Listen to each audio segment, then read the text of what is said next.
Shalom. Kebenaran hari ini 19 April 2025 dengan tema Melawan Dunia. Bapak Ibu Saudara yang dikasihi oleh Tuhan, Filipi pasal 1 ayat 20-22. Sebab yang sangat kurindukan dan kuharapkan ialah bahwa aku dalam segala hal tidak akan beroleh malu, melainkan seperti sedia kala, demikian pun sekarang, Kristus dengan nyata dimuliakan di dalam tubuhku, baik oleh hidupku maupun oleh matiku. Karena bagiku hidup adalah Kristus, dan mati adalah keuntungan. Tetapi jika aku harus hidup di dunia ini, itu berarti bagiku bekerja memberi buah. Jadi mana yang harus kupilih? Aku tidak tahu. Aku didesak dari dua pihak. Aku ingin pergi dan diam bersama-sama dengan Kristus. Itu memang jauh lebih baik. Tetapi lebih perlu untuk tinggal di dunia ini karena kamu. Banyak orang Kristen yang belum sampai pada tingkat pertaruhan. Atau dengan kalimat lain yang lebih mudah dimengerti, banyak orang Kristen belum ada di pihak yang jelas. Mereka belum punya positioning. Karena tidak sepenuh hati mengasihi Tuhan, tidak sepenuh hati mengiringi Yesus, tidak sepenuh hati memilih Tuhan. Memang memerlukan proses. Ada unsur prosesnya. Seiring dengan pertumbuhan rohani dan iman kita, maka gaya hidup kita pasti berubah. Sehingga kita tentu makin tidak sama dengan dunia. Sebab pada akhirnya kita harus memilih serupa dengan Yesus atau serupa dengan dunia. Serupa dengan Yesus artinya menjadi seorang yang modelnya Yesus, yang adalah model anak Allah.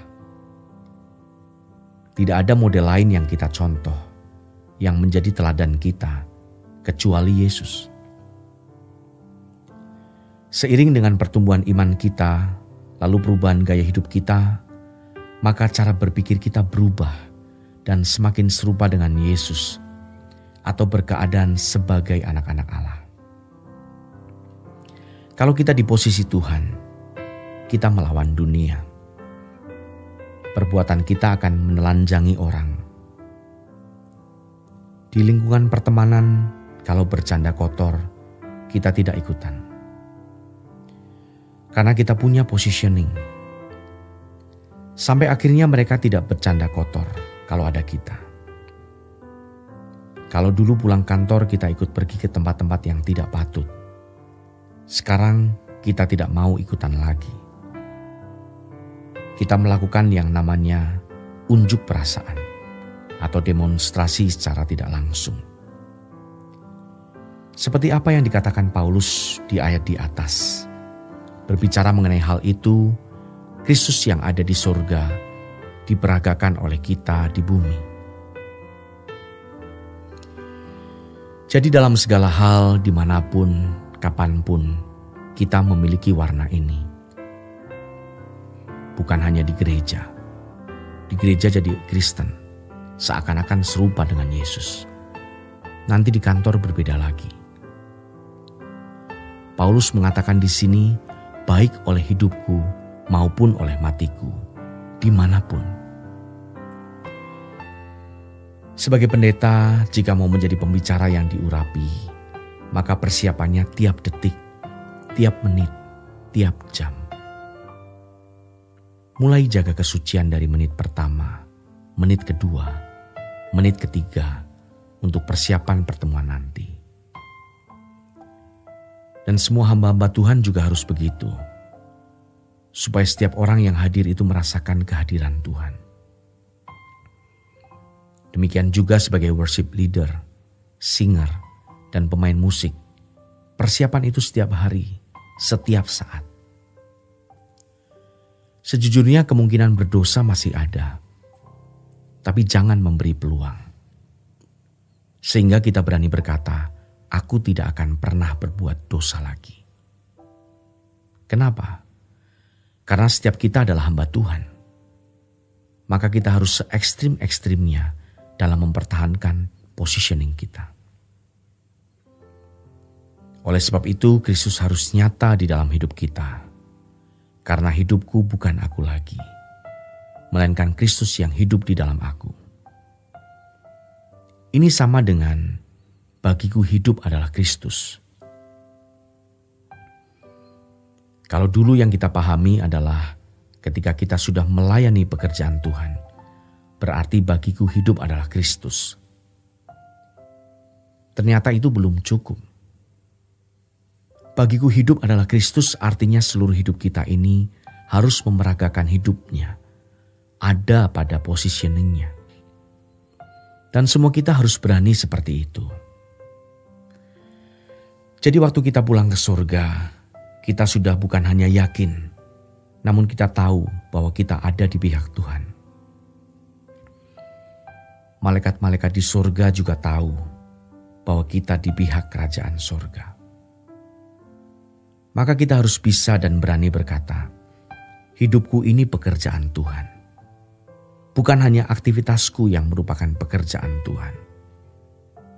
Hidupku, tubuh, jiwa rohku, dan seluruh kegiatanku adalah pekerjaan Tuhan.